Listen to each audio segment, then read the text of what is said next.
മക്കളെ, നമ്മുടെ മോഡൽ എക്സാമിനേഷന് എത്ര ഇമ്പോർട്ടൻസ് കൊടുക്കണം? പല കുട്ടികളും മോഡൽ എക്സാമിനേഷൻ വളരെ ലാഘവത്തോടു കൂടി മാത്രമാണ് കാണുന്നത്. പല കുട്ടികളും മോഡൽ എക്സാം പ്രോപ്പറായിട്ട് എഴുതുക കൂടി ചെയ്യാറില്ല. കാരണം എന്താണ്? സി മാർക്കൊക്കെ മുമ്പേ പബ്ലിഷ് ചെയ്തല്ലോ. അപ്പോൾ സി മാർക്കിനൊന്നും മോഡൽ എക്സാമിനേഷൻ്റെ ഈ ഒരു സ്കോറോ ഒന്നും അഫക്റ്റ് ചെയ്യത്തില്ല. അതുകൊണ്ട് തന്നെ ഉറപ്പായും പല കുട്ടികളും മോഡൽ എക്സാമിനേഷനെ വളരെ നിസ്സാരവൽക്കരിച്ചായിരിക്കും കാണുന്നത്.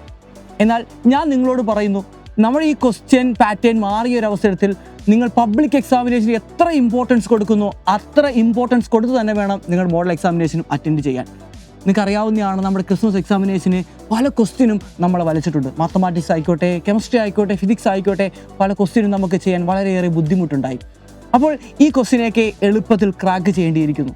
അപ്പോൾ പല കുട്ടികളും ചോദിക്കും, സാറേ ഇനി വളരെ കുറച്ച് ദിവസം കൂടി മാത്രമേ ഞങ്ങളുടെ മുന്നിൽ ബാക്കിയുള്ളൂ മോഡൽ എക്സാമിനേഷന്. എല്ലാവരും പറയുന്നു NCERT ടെക്സ്റ്റ് ബുക്കിലെ എക്സാമ്പിൾ ക്വസ്റ്റ്യൻ നോക്കണം, എക്സൈസ് ക്വസ്റ്റ്യൻ നോക്കണം. ഇതൊക്കെ എങ്ങനെയാണ് ഈ കുറഞ്ഞ ദിവസം കൊണ്ട് ഞങ്ങൾക്ക് നോക്കാൻ സാധിക്കുന്നത്, നല്ലൊരു മാർക്ക് വാങ്ങിക്കാൻ സാധിക്കുന്നത്?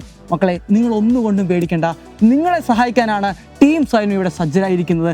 ഞങ്ങൾ നിങ്ങൾക്ക് വേണ്ടി രാപ്പകൽ അധ്വാനിക്കുകയാണ്. നിങ്ങൾക്ക് വേണ്ടിയുള്ള ക്വസ്റ്റ്യൻസ് ഞങ്ങളിവിടെ പ്രിപ്പയർ ചെയ്തുകൊണ്ടിരിക്കുകയാണ്. അപ്പോൾ ഇനിയുള്ള ദിവസം എങ്ങനെ എഫക്റ്റീവായിട്ട് യൂട്ടിലൈസ് ചെയ്യാവുന്ന കൃത്യമായ സ്റ്റഡി പ്ലാനുമായിട്ട് ടീം സൈലം ഇന്ന് വൈകുന്നേരം 7 മണിക്ക് വരുന്നുണ്ട്. നിങ്ങൾ എല്ലാവരും ഉണ്ടായിരിക്കുക. നിങ്ങൾ മാത്രം വന്നാൽ പോരാ, +1 പഠിക്കുന്ന എല്ലാ മക്കളെയും കൊണ്ടുവരിക. നമുക്ക് ഈ എക്സാമിനേഷൻ അടിപൊളിയായിട്ട് എഴുതി ഫുൾ മാർക്ക് തന്നെ വാങ്ങിയെടുക്കണം മക്കളെ. അപ്പോൾ സമയം മറക്കണ്ട, ഇന്ന് രാത്രി കൃത്യം 7 മണിക്ക് എല്ലാവരും കയറി പോന്നേക്കണം.